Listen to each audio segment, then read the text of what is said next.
Several drinks later, Han was feeling a little euphoric from the drink. To prevent his mental faculties from reaching a certain level, his body was set to resist a certain level of alcohol. This made it so that Han could enjoy drinking as much as he wanted without getting inebriated. He wished that he had this ability back when he was in school and going to all of those fraternity and sorority parties. "What brings you to the pub? Drinking by yourself?" the bartender asked after many of the patrons had left for the night. "You could say that I just felt like enjoying the night. Just me and my thoughts," he said to her. "For such a young man, what thoughts are you so seriously thinking about?" she joked, keeping the mood pleasant. "I think about where I should go. Before, I would just try to follow what my parents were planning for me. And now I have the opportunity to pave my own way," he said out loud. The bartender thought about his words as she started cleaning the different glasses.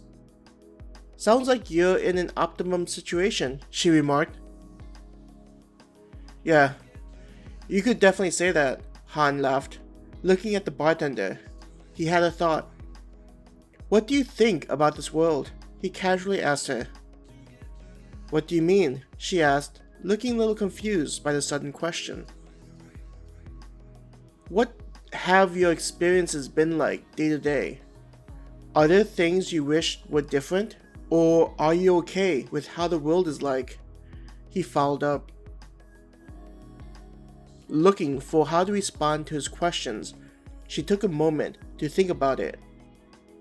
"The one thing I would say is that I sometimes wish this world was a little more welcoming," she answered at last. "How so?" Now it was Han's turn to be confused.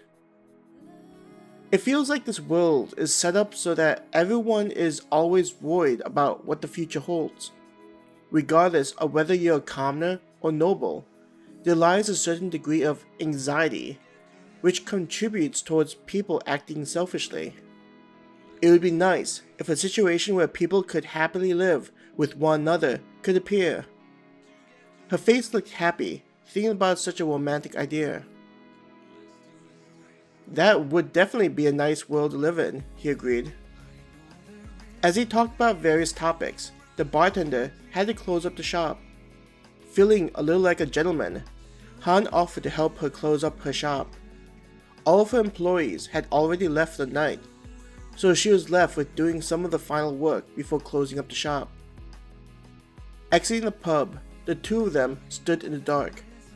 All the other shops had closed for the night, so the only illumination was from the stars. "With it being so dark, how about I walk you to your home?" Han offered her. "Thank you. I would appreciate that greatly. Whenever the city goes to sleep, it makes heading back home a little apprehensive," she said to Han. "Oh my, I forgot to tell you my name during this entire time," the bartender said, laughing at how forgetful she was.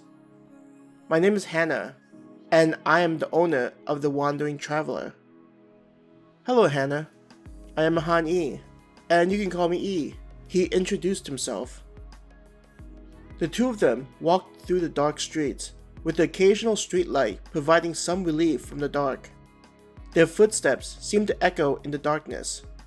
Han thought about how different a fantasy world was like compared to a modern city.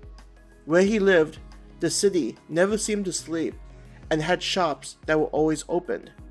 In this place, there didn't appear to be anyone still awake. Hannah told him that she lived within the residential area of the outer city.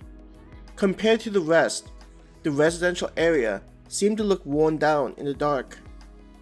There was a slight stench in the air, likely from improper waste disposal. "I apologize for asking you to walk me home."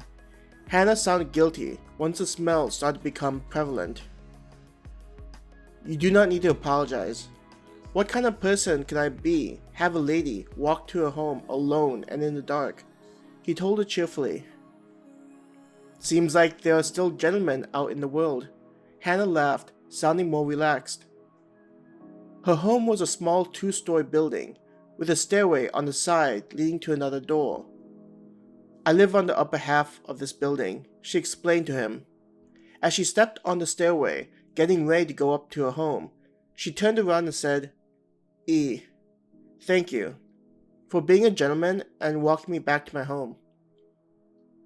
Watching as she walked up the stairs and entering into her home, Han turned towards the street and started to walk back to his place where people were waiting for him.